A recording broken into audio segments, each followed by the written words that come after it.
Chapter 166 Light and Shadows. Changing Star frowned. There was a hint of surprise visible in her cold, gray eyes. My goal? Isn't it obvious?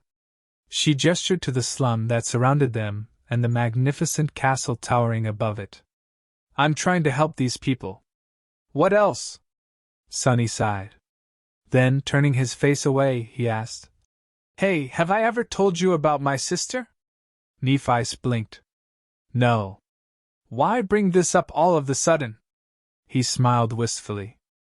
I just was reminded of her recently, so I thought I'd share. You see, our parents died when we were little. She got adopted, but I ended up on the streets.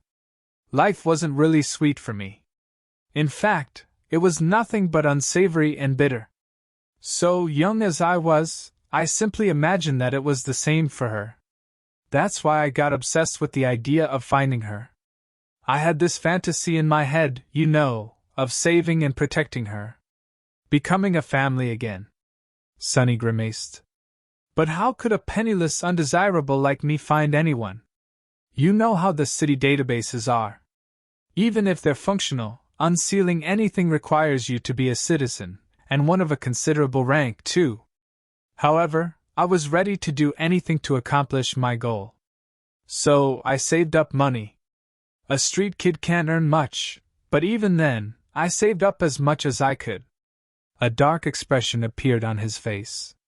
Even if I had almost nothing to eat, I would keep putting away the pathetic amount of credits I had earned through doing all kinds of horrid crap. And after 4 or 5 years of this, by the time I was nearly 17, I finally had enough to hire a private investigator. He smiled. You see, there was this detective who sometimes hired us nobodies to gather information for him. His services weren't cheap, but I trusted him. Or in him, at least. So I gave all my money to that guy and told him to find my sister. And you know what? He did. One day, about a month after we made the deal, he gave me a piece of paper with an address written on it. So I went there. Nephi hesitated for a few moments, then asked in a quiet voice. So what happened? Did you meet your sister? Sonny rubbed his face, glanced at the sky, and said, Sort of. I actually met her near the tram terminal. Only at that time, I didn't recognize her. You see, despite my lofty ideas of being her savior, I couldn't even really remember what she looked like. There was this girl, around 12 years old, wearing a tidy school uniform. She was walking in the same direction as me. I only realized that it was her after she entered the house from the address. He was silent for a while, then continued, his voice strangely emotionless.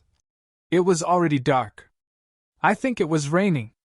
The house was situated in a really nice district. They actually had the whole house to themselves. Just one family living in it, can you imagine? Well, I guess you can. Anyway, there was even a lawn. And a window, a big window that shined light outside. Watching them through that window was almost like watching a television show. Sonny remembered the splendor of it, his own embarrassing astonishment, and tried to smile. However, he failed. Standing in the shadows just outside the edge of that light, I observed her family for a while. She had parents who loved her and treated her well. She had real food, and enough of it to never go hungry. She had pretty clothes and expensive textbooks. She even had cute younger siblings. They were all smiling, laughing, and having a great time together. Neff looked at him and asked, So what did you do? Sonny didn't answer immediately. Instead, he remembered how he just stood there, watching those happy people. How he looked down at his own frail body, his dirty and ragged clothes, the bruises on his bloody knuckles, and realized how utterly out of place he was in that picture. After years of dreaming of finding his sister and saving her, he was faced with the simple fact that she never really needed him. She probably didn't even remember that he existed. More than that, returning into her life would not bring anything good to her. He didn't have anything pleasant or beneficial to offer. He could only make things worse.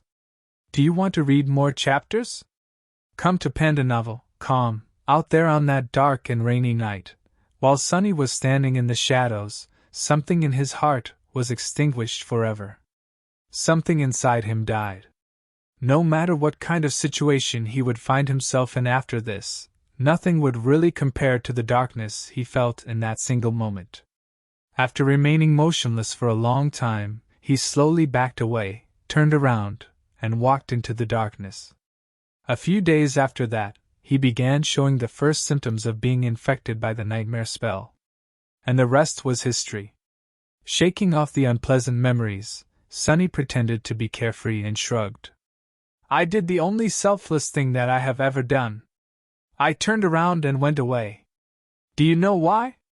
Nephi slowly shook her head.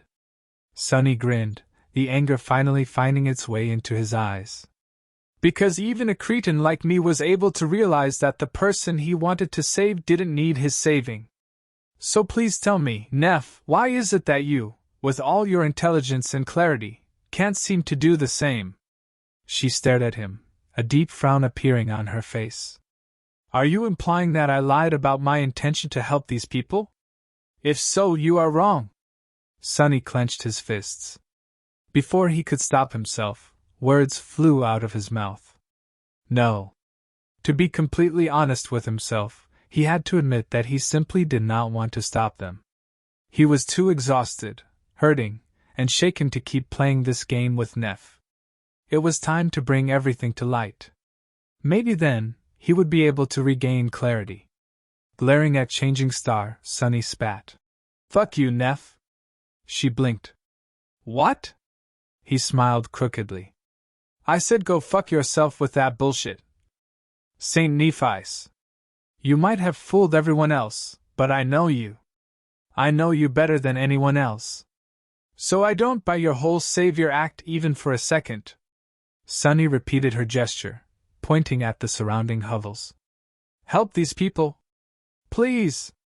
What are you going to help them with? Help them turn into corpses? You and I both know how this ends. Cassie already told us. Fire and rivers of blood, right? Is this what you're planning? Nephi stared at him, a dark expression written on her ivory face.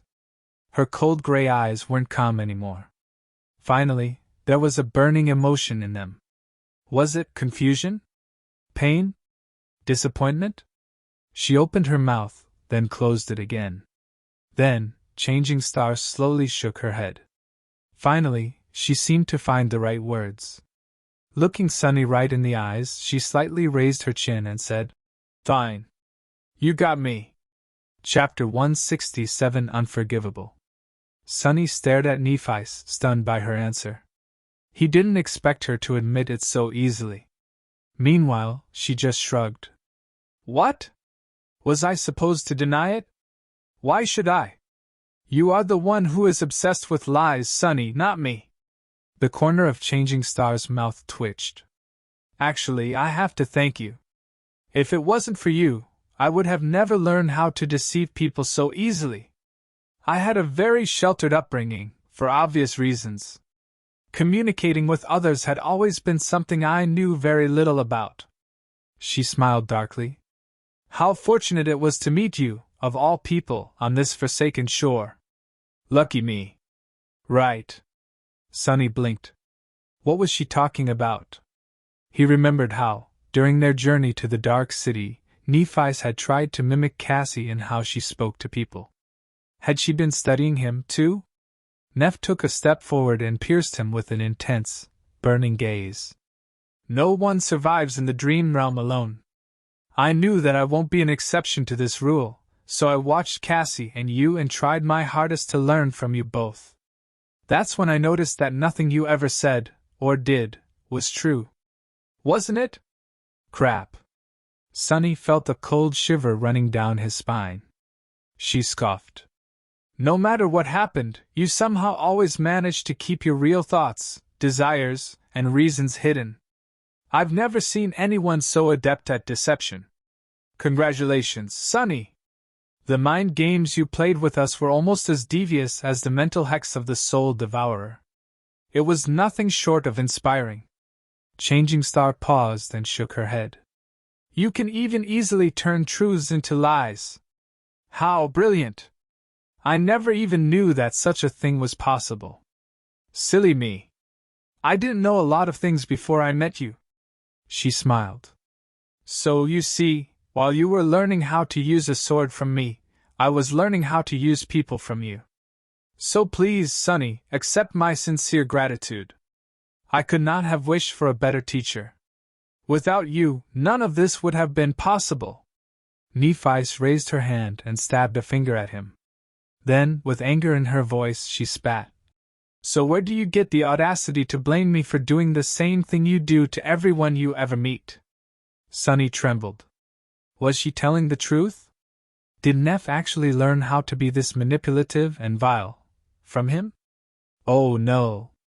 Someone that inexperienced couldn't have found a worse role model even if they tried. What a cruel twist of fate, to be sent into the dream realm together with a damaged, vicious man like him. Sunny gritted his teeth. That's not the same. Changing Star scowled. How is what I am doing different? I haven't told a single lie to these people. I gave them just enough truth to make them deceive themselves, just like you taught me. But what, now that it was turned around on you, it is suddenly not fair? Now you won't settle for anything less than the whole truth? She smirked. Fine. I'll tell you. Yes, you are right. There's going to be fire and rivers of blood. That is my plan. So what? How is it worse than this pathetic, hopeless existence? It isn't. I am going to kill Gunlog. After he is dead, the Bright Castle will become engulfed in a civil war, with each of the 5 lieutenants vying for the throne. I am going to kill them, too. And when I am the last one standing... Her eyes glistened. I will gather those of us who remain alive and make a road of bones for the lucky few to reach the gateway. That is my promise.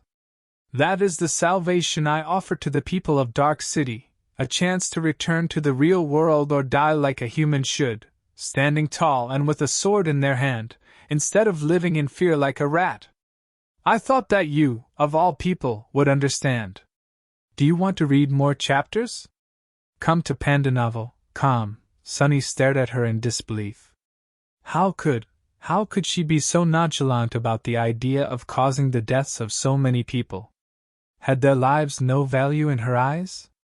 But then he realized that he was looking at it all wrong. He was looking at it from his own perspective, the perspective of someone who was used to surviving at all costs, to putting survival above all else. However, that was how his old self had viewed the world. After coming to the Forgotten Shore, Sunny had learned that there were things more valuable than staying alive.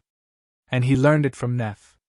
To her, a life that was not worth living was that much worse than a worthy death. Maybe in her mind she really was trying to help these people. But who gave her the right to make that decision on their behalf? Shaking his head, he whispered, Is it really so terrible to live here? Is Gunlog really so bad that you would rather see all of us die than let us remain under his rule?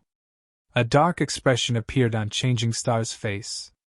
With cold contempt ringing in her voice, she said, Gunlog has done many despicable things.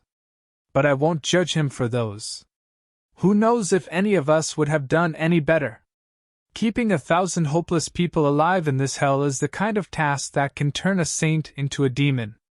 No, there is only one crime he committed that I can never forgive. Sunny raised an eyebrow. Which one? She lowered her chin and gritted her teeth. It's that he gave up. She looked at Sunny and said, her voice full of intensity. It's that he never even tried to reach the gateway. With so many years to prepare and hundreds of powerful fighters under his command, do you really think that there was nothing he could do to enter the Crimson Spire? No, he simply changed his mind. Why return if he can live like a king here, in the Dark City? He abandoned his duty as an awakened and submitted to the spell. And because of how he reigned, destroying people before they grew powerful enough to threaten his rule, Gunalug also prevented anyone else from trying. However, Sunny glimpsed something else from what Nephi had said. A hint of her true motivation. The words she chose to condemn Gunnlaug were just too peculiar. Despite the fact that the Bright Lord had committed all sorts of atrocious acts and caused the deaths, humiliation, and sorrow of countless people, the thing that enraged Changing Star the most was not his corruption and cruelty, but something entirely different. The fact that he had submitted to the spell and failed to complete his trial. Considering which family she hailed from. Was this the key to her mysterious goal? Frowning, Sunny asked, "Don't you think that, maybe, he just wasn't willing to see hundreds of people die? All these young men and women living in the outer settlement and the Bright Castle, how many of them are you ready to sacrifice to achieve your goal?" He grew silent, afraid that her answer would confirm his suspicion. Neff straightened her back and glanced at him. Once again, her eyes were firm and calm. Without pausing to think, she said, not a shadow of a doubt in her voice, "All of them. Of course." Chapter 168 Outside. Sunny grimaced and turned away, feeling a terrible headache. The sun was almost gone, and the night was following in its footsteps. He didn't have much time left. With a desperate smile, Sunny looked in Changing Star and asked, "What can be so damn important? What can be so valuable that you are ready to condemn everyone here to death?" He shook his head, guessing that he already knew. "Don't tell me that it's some stupid crap like bringing the glory of the immortal Flame Clan back. Duty of the Awakened? What, you gave a terrible oath to become the first human to conquer the fourth nightmare, like your father conquered the third, and your grandfather the second? Or even worse, is it something even more foolish? Are you planning to save the damn world?" Nephi stared at him for a few moments, and then grinned. Something dangerous and unfamiliar awakened in her eyes. No, not completely unfamiliar. It was the same strange, maniacal glimmer he had seen once before, right after saying the three strange words to her. Aster Song Vale. Back then, for a few moments, Changing Star had turned from a calm and composed young woman into someone he wasn't sure he recognized anymore. With a soft chuckle, Neff shook her head. "Save the world? No, I'm not going to save the world, Sunny." Then, the smile disappeared from her face, and white flames suddenly ignited in the depths of her cold, gray eyes. With dark and frightening conviction, she said, "I'm going to destroy it." Her words echoed in the darkness, making Sunny feel an irrational feeling of dread. He stared at her, both failing to comprehend and afraid to believe in what she had just heard. Destroy the world? What? Deeply inhaling the cool air, Changing Star looked up at the sky. "This world, Sunny. This cursed place. The dream realm. No, I won't be the first one to conquer the fourth nightmare. I will be the first one to conquer every nightmare. I'll go through them one after another, destroying anything and anyone who stands in my way. And when I get to the heart of the nightmare spell, I'm going to obliterate every part of it. I'm going to rip it to shreds. I'm going to decimate and bring it to ruin." She looked him in the eyes and said, "You think Gunnlaug can stop me? You think a fallen terror can stop me? Those three ghouls can stop me? No, Sunny. Nothing will stop me. Anyone who dares will die. I'll kill them all." Taking a step back, Sunny stared at her with wide eyes. He shivered, feeling something cold touch the back of his neck. Then, he grimaced and asked, a hint of anguish in his voice, "Why? Why do you want to destroy the spell so much?" A corner of Changing Star's mouth curled up slightly. After a few moments, she simply said, "Because I hate it." Sunny blinked, stunned by the simplicity of that answer. If it was someone else, he would have thought that they were lying. But Nephi lived in a strange, stark world. She did things simply because she wanted to, and apparently wanted to destroy an eternal, omnipotent existence simply because she hated it. Why the hell not? He closed his eyes and whispered, "You are actually insane." Neff smiled. "What does it mean to be insane in a world that has gone mad?" I would be wary of anyone who remained perfectly sane in this hell. Then she sighed. So, are we done here? Or do you have more questions? The sun is almost gone, so you'd better hurry up and ask them. Sonny shook his head and said, his voice hoarse. Yeah, Neff. I'm done. With that, he slowly turned around and took a step forward. Left behind, Nephi's frowned. Where are you going? Come back here. He waved a hand and said in a suppressed tone, refusing to turn his head. Sorry. I have an errand to run. We'll talk some other time. Her frown deepened. Looking at his back, Changing Star gritted her teeth and called. I said come back, Sonny! This conversation isn't over. Come back here right now! But there was no answer. Sonny had already disappeared into the shadows, leaving her standing alone in the alley that was brightly lit by the last light of the dying sunset. Some time later, Sonny was walking through the ruins, Harper's dead body weighing on his shoulder. The young man was very gaunt back before he had been killed, so it wasn't much of a burden. Physically, at least. It was the early hour of the night.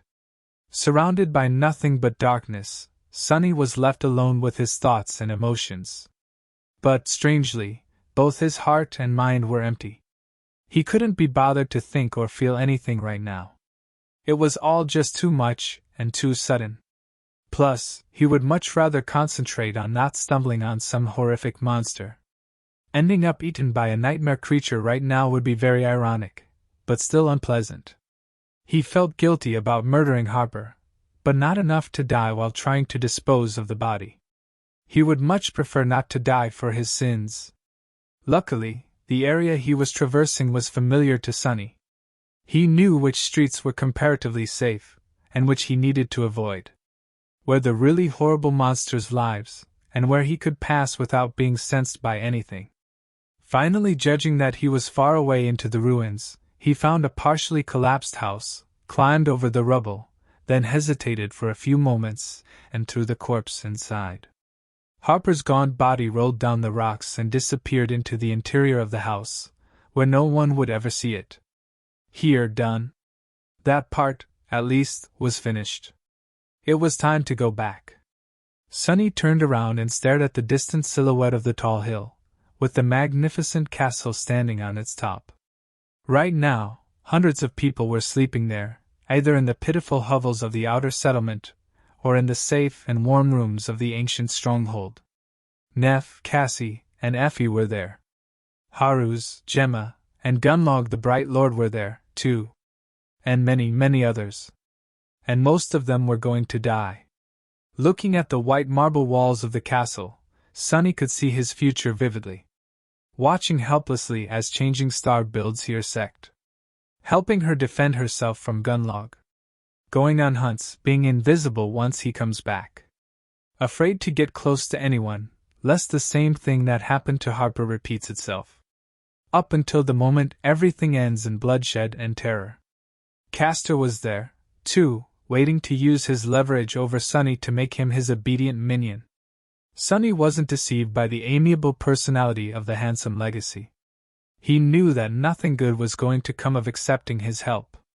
In the end, he just stood in the shadows and looked into the distance, at the tiny human enclave that persevered against all odds in the cursed nightmare of the forgotten shore like a lone glimmer of light. After remaining motionless for a long time, Sonny quietly sighed, turned his back to it, and slowly walked into the darkness.